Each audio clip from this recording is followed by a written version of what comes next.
How's it going, everyone? The Trouts91 here for a COD4 Remastered video. Recently, I did a video talking about my wish list for the COD4 Remastering. Things that I'd like added, removed, or changed in it to make it as optimal an experience as possible.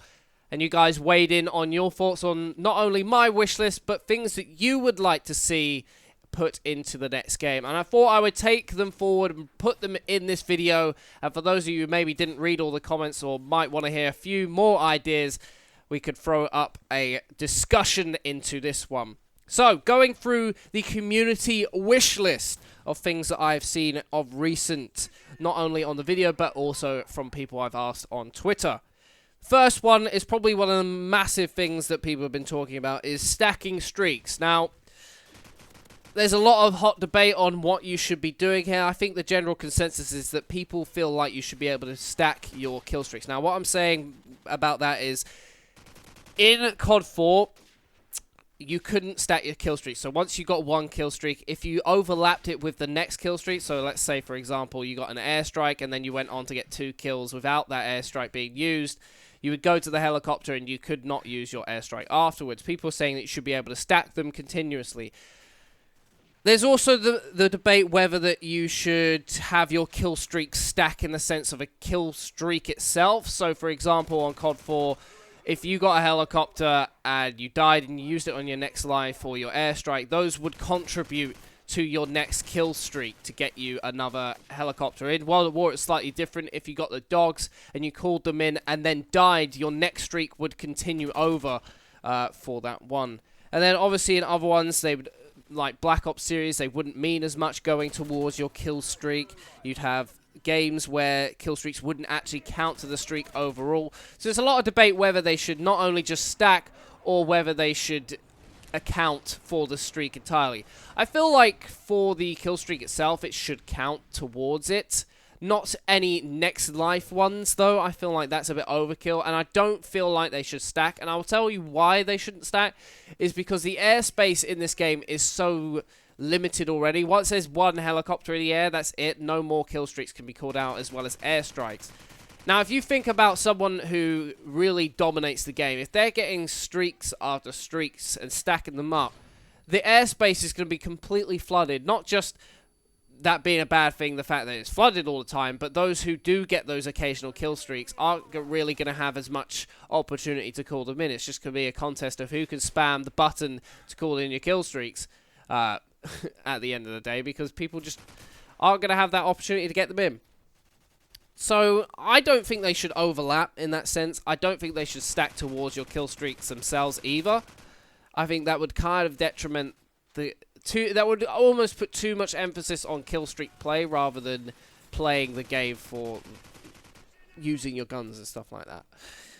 Another one, which was something I actually previously thought of, but completely neglected to put into the video, but I'm glad a load of people jogged my memory, is to put the final kill cam, but not just the final kill cam, to put the final objective cam in. You know, in some of the newer Call of Duties, there is like an objective cam. So, for example, uplink, if you do get the uplink dunk, you can actually get that in the final kill cam rather than a kill.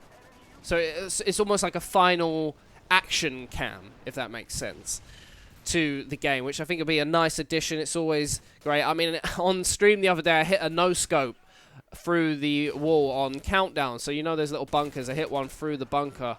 And it would have been really nice to have that as a final kill cam, but obviously it's not implemented into this game. Another one is to have league or ranked play. Now, whether that comes with a competitive rule set, because obviously being a person who works in esports and knows all about competitive Call of Duty, it's very different, the competitive rule set, compared to what you would have in normal open play.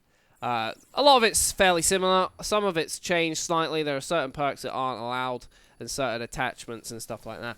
Well, I say attachments. Certain perks, really, that are banned out into the game. There's also the chance maybe there's pro mod settings. Obviously, pro mod was a massive thing in the COD 4 days, especially on the PC. We also had console mod, was it? Or sim mod? Pro sim? Something like that, where people try to take those rules and put them towards console play as well. So there's the chance for those kind of things. It'd be really interesting to have that involved in Call of Duty, even if it's not particularly the most overly amazing thing, if it's just a playlist to kind of get people into it. I suppose Team Tactical is quite a sweaty area, although it was 3v3 and most competitive games are 4v4. Some people said to change up the heli priority. They felt like it singles out one target far too much over some of the other teammates who are standing in the open. So that would be a nice addition.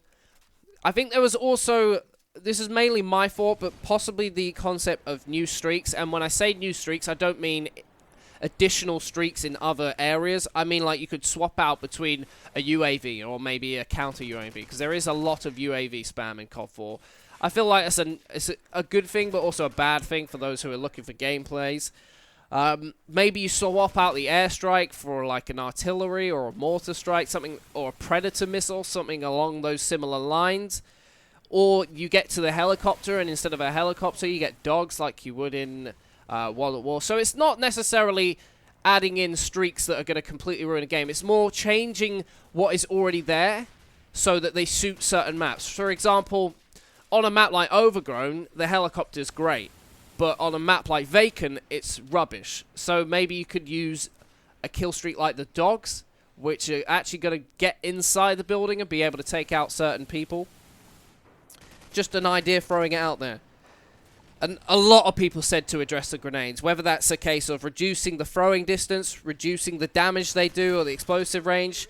Maybe you add 2 times frags, maybe take the 3 times frags away completely, take away Martyrdom. There was a lot of perk taking away as well, especially Juggernaut and Last Stand.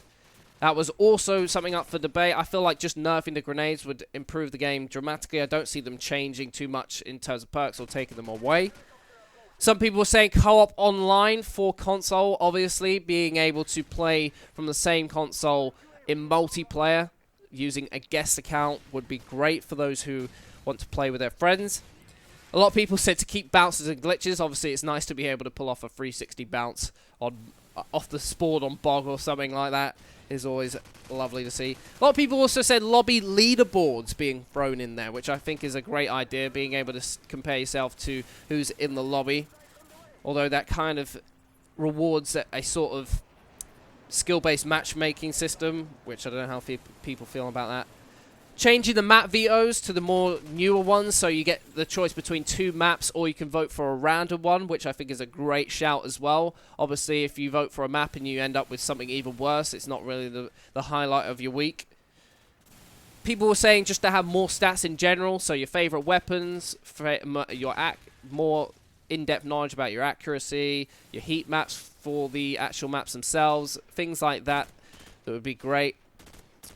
Shipment 24/7 playlist was thrown out there. Obviously, Shipment, not exactly the most common map to be played in certain playlists. I only ever tend to see it in something like Headquarters or Domination, so it'd be great to see it in some of the other playlists, well, as a playlist itself, so you can get in there, maybe start to get yourself some major headshot boosting going on. Well, I say boosting, more to get yourself the headshots for your camos and stuff like that.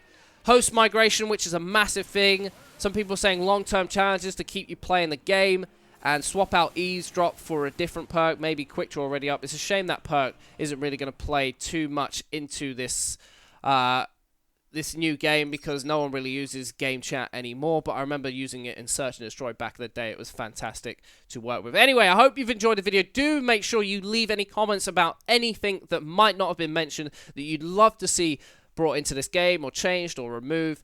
I'm always open to hear your suggestions. I'll see you later. Peace out.